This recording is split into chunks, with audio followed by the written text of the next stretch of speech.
हमारे देश में एक कहावत काफी पुरानी है और वह है दिन में तारे दिखना। कई स्थानों पर हमारे नागरिक दुश्मन के ड्रोन आते देख भाग नहीं रहे थे, बल्कि हमारे एयर डिफेंस सिस्टम के हाथों उनको मार गिराने की वीडियो बना रहे हैं। वहां की सरकार पाकिस्तानी आम नागरिकों से लिया गया टैक्स जैशे मोहम्मद जैसे आतंकवादी संगठन के आका मसूद अजहर को करीब 14 करोड़ रुपए देने में खर्च करेगी, जबकि वह यूनाइटेड नेशंस डेजिग्नेटेड टेररिस्ट घोषित हो चुका है कि आज के समय में पाकिस्तान को किसी भी तरह की आर्थिक सहायता टेरर फंडिंग से कम नहीं है। अतः इस परिस्थिति में यदि वहां परमाणु अस्त्र एटॉमिक वेपन रहते हैं तो इस बात की संभावनाओं को भविष्य में नकारा नहीं जा सकता कि कभी वो आतंकवादी तत्वों के हाथों में चले जाएं। यह पूरे विश्व ने देख लिया है। ब्रह्मोस मिसाइल की ताकत को तो पाकिस्तान ने खुद स्वीकार कर लिया है। हमारे देश में एक कहावत काफी पुरानी है और वह है दिन में तारे दिखना।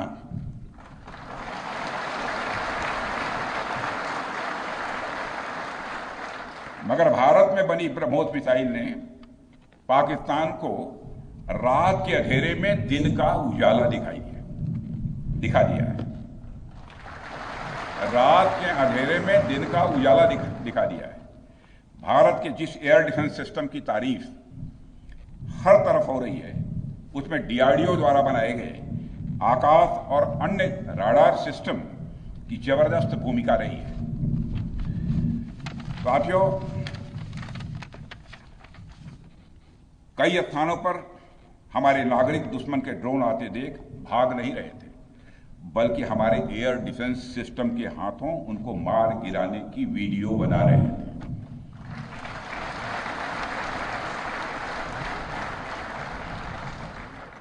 अब ड्रोन देखकर लोग भागने लगते हैं, लेकिन हमारे भारत के नागरिक वीडियो बना रहे थे। साथियों, आपने पाकिस्तान में मौजूद टेरर इंफ्रास्ट्रक्चर के खिलाफ प्रभावी कार्रवाई की है, मगर पाकिस्तान फिर से इस कोशिश में लग गया है कि ध्वस्त हुए आतंकी ढांचे को फिर से खड़ा किया जाए। वहां की सरकार पाकिस्तानी आम नागरिकों से लिया गया टैक्स जैशे मोहम्मद जैसे आतंकवादी संगठन के आका मसूद अजहर को करीब 14 करोड़ रुपए देने में खर्च करेगी, जबकि वह यूनाइटेड नेशंस डेजिग्नेटेड टेररिस्ट घोषित हो चुका है। इतना ही नहीं, लश्कर-ए-तोयबा और जैशे मोहम्मद के मुरूद के और बहावलपुर स्थित टेरर इंफ्रास्ट्रक्चर को फिर से खड़ा करने के लिए पाकिस्तान सरकार ने आर्थिक सहायता देने की घोषणा की है, लेकिन निश्चित रूप से इंटरनेशनल मॉनेटरी फंड से आने वाले $1 बिलियन के बड़े हिस्से को टेरर इंफ्रास्ट्रक्चर को फंड करने में इस्तेमाल होगा, ऐसा मेरा मानना है। क्या यह इंटरनेशनल मॉनेटरी फंड IMF द्वारा, जो कि एक इंटरनेशनल ऑर्गेनाइजेशन है, उसके द्वारा इनडायरेक्ट फंडिंग इसे नहीं माना जाएगा? मैं दुनिया के लोगों के सामने यह सवाल रखना चाहता हूं। इसलिए मैं मानता हूं कि आज के समय में पाकिस्तान को किसी भी तरह की आर्थिक सहायता टेरर फंडिंग से कम नहीं है। भारत यही चाहेगा कि IMF पाकिस्तान को अपनी $1 बिलियन की असिस्टेंस पर वह पुनर्विचार करे और आगे भी किसी भी तरह की सहायता देने से IMF परहेज करे।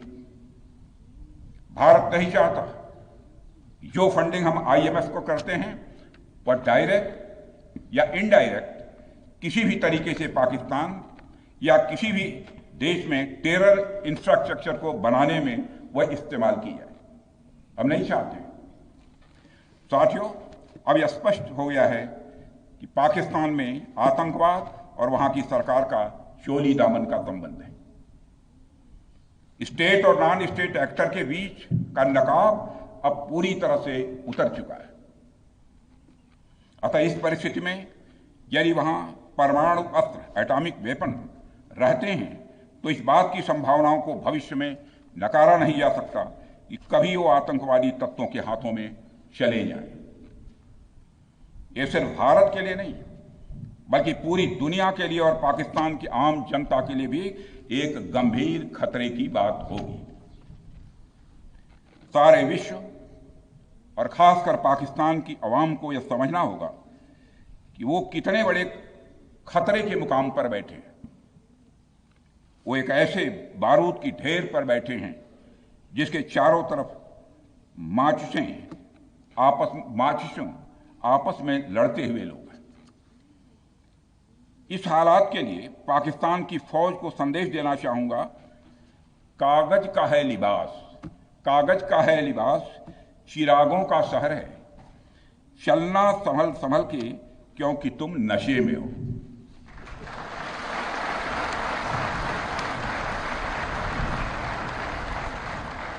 साथियों, अभी आपने जो पराक्रम दिखाया है उसकी चर्चा पूरी दुनिया में हो रही है। जैसा मैंने पहले भी कहा, आज भारत को वैश्विक मंच पर जो सम्मान मिल रहा है उसकी बुनियाद में यदि कहा जाए साफ तौर पर तो वह है आपका पराक्रम।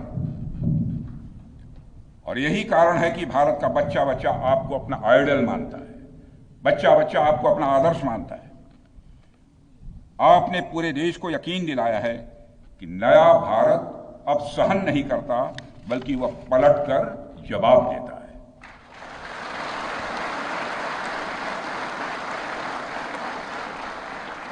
मैं चाहे जितना कुछ भी बोलूं, लेकिन मेरे शब्द आपके कार्य को मापने में असमर्थ होंगे।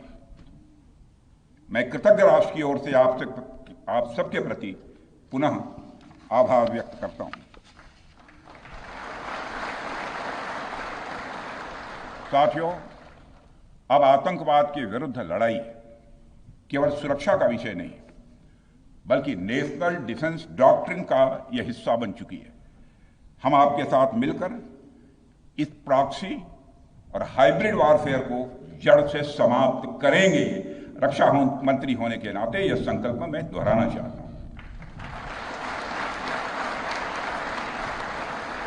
अब हमारा भारत पहले का भारत नहीं है। प्रधानमंत्री के नेतृत्व का यह नया भारत का जन्म हो चुका है। मेरे बहनों भाइयों,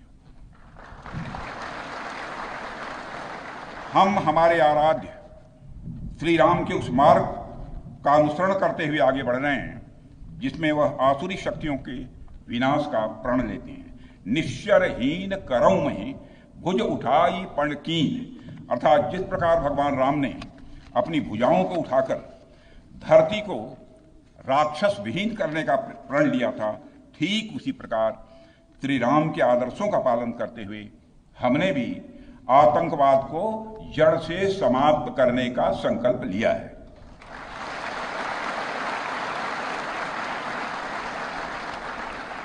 साथियों, प्रधानमंत्री मोदी जी के नेतृत्व में हमारी सरकार आने के बाद सैन्य मामलों को लेकर भारत की सोच और सामर्थ्य दोनों में अभूतपूर्व बदलाव आया है। हम भगवान राम के उस सिद्धांत का पालन करते हैं, सठ संग विनय, कुटिल संग प्रीति, सहज कृपण संग सुंदर नीति, अर्थात दुष्ट के साथ विनम्रता, कुटिल के साथ सदाशयता और कंजूस के साथ उदारता का आचरण कभी भी नहीं करना चाहिए। मैं आप लोगों को भी बता रहा हूं, बल्कि सठे साठ्यम समाचरित या टिट फॉर टैट।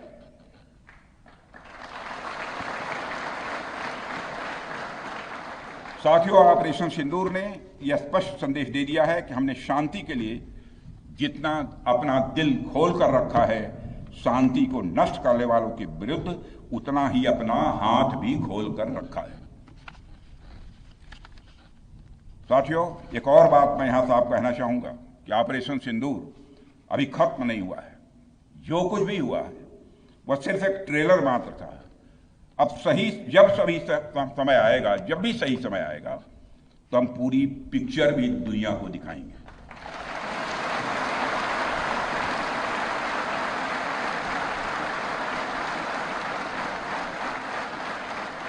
साथियों, आप सब तो जानते ही होंगे कि भारत में जब भी कोई उपद्रवी तत्व होता है जिसको लेकर यह आशंका रहती है कि यह भविष्य में कुछ उपद्रव कर सकता है, तो उसको मजिस्ट्रेट एवं पुलिस द्वारा गुड बिहेवियर के प्रोबेशन पर रखा जाता है। कोई गड़बड़ करता है तो उसको कुछ समय के लिए मजिस्ट्रेट गुड बिहेवियर के प्रोबेशन पर रखते हैं। अगर वह व्यक्ति प्रोबेशन के दौरान कोई भी शरारत करता है तो उसे उचित दंड भी दिया जाता है। ठीक उसी तरह वर्तमान सीज फायर में हमने पाकिस्तान को बिहेवियर के आधार पर अभी प्रोबेशन पर रखा हुआ है। यदि उसका बिहेवियर सुधरता है तब तो ठीक, और यदि बिहेवियर में फिर से गड़बड़ी आती है तो उसको कड़े से कड़ा दंड दिया जाएगा।